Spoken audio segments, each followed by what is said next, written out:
जिस तरह से धरती घूम रही है और जो भी हो रहा है, उस वजह से एक बहुत बुनियादी बदलाव आता है सुबह 3:20 से सुबह 3:40 के बीच। इसे ब्रह्म मुहूर्त कहते हैं। ऐसा बस 33 डिग्री लैटिट्यूड तक ही होता है। आपका सिस्टम, मनुष्य का सिस्टम एक विशेष तरीके से व्यवहार करता है। यह एक संभावना है।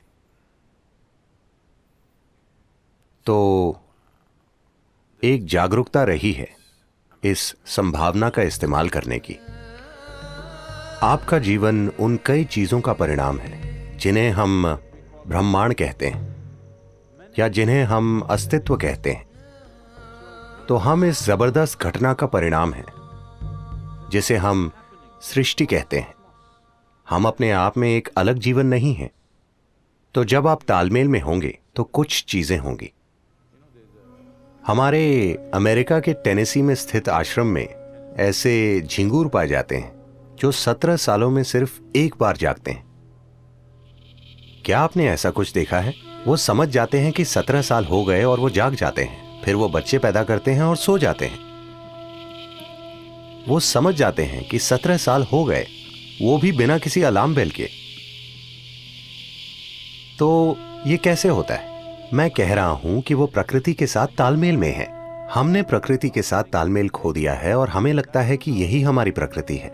नहीं, कई सारी बीमारियां और समस्याएं जिनका मनुष्य अनुभव कर रहे हैं वो बस इसलिए हैं क्योंकि हमने वो जागरूकता खो दी है कि उन कई सारी शक्तियों के साथ तालमेल में कैसे रहा जाए जो हमें वो बनाती हैं जो हम हैं।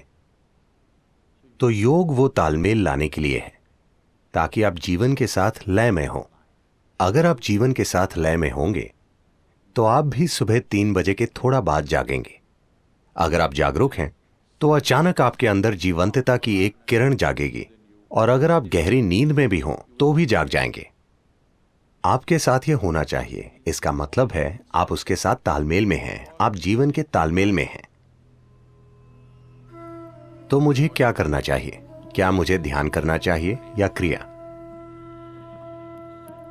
इससे फर्क नहीं पड़ता कि आप क्या करते हैं। आपको वो प्रक्रिया करनी चाहिए जिसकी आपको दीक्षा दी गई है, क्योंकि दीक्षा का मतलब है आपको कोई अभ्यास बस सिखाया ही नहीं गया है, आपके सिस्टम में उसे उतार दिया गया है, उसे आपके सिस्टम में बिठा दिया गया है। तो वो जो भी हो, अगर आप में एक जीवित बीज है और आप ब्रह्म मुहूर्त पर जागें और वो अभ्यास करें तो इससे सबसे ज्यादा फायदा होता है, क्योंकि तब धरती के बर्ताव का आपके सिस्टम पर वैसा ही असर होता है। अगर आप एक विशेष तरह से जागरूक हो जाएं, आपके अंदर एक खास स्तर की जागरूकता आ जाए, तो आप बस जान जाएंगे You will simply know when the time is. कि वो समय कब है। अगर आप सही समय पर सोने जाएंगे तो आपको घड़ी देखने की जरूरत नहीं होगी।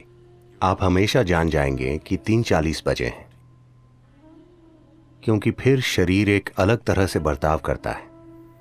उस समय अगर आप बैठकर वो प्रक्रिया करें जिसकी आपको दीक्षा मिली है, वो नहीं जो आपने किताबों से पढ़ी है, तो सबसे ज्यादा फायदा होगा।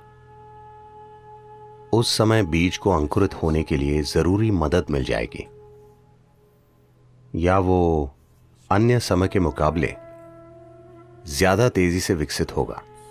यह सिर्फ दीक्षित लोगों के ही लिए है। अगर आप दीक्षित नहीं हैं, आप किताब योगी हैं, तो 3:40, 6:40, 7:40 इससे कोई ज्यादा फर्क नहीं पड़ता। ऐसे लोगों के लिए संध्या काल ज्यादा महत्वपूर्ण होते हैं। संध्या मतलब सूरज के उगने से 20 मिनट पहले से 20 मिनट बाद तक, या सूरज डूबने से 20 मिनट पहले से 20 मिनट बाद तक। दोपहर और आधी रात के लिए भी यही सच है, लेकिन उनकी प्रकृति अलग है। तो ये 2 संध्याएं उनके लिए बेहतर हैं जो दीक्षित नहीं हैं। 3:40 उनके लिए अच्छा है जिन्हें शक्तिशाली दीक्षा मिली है।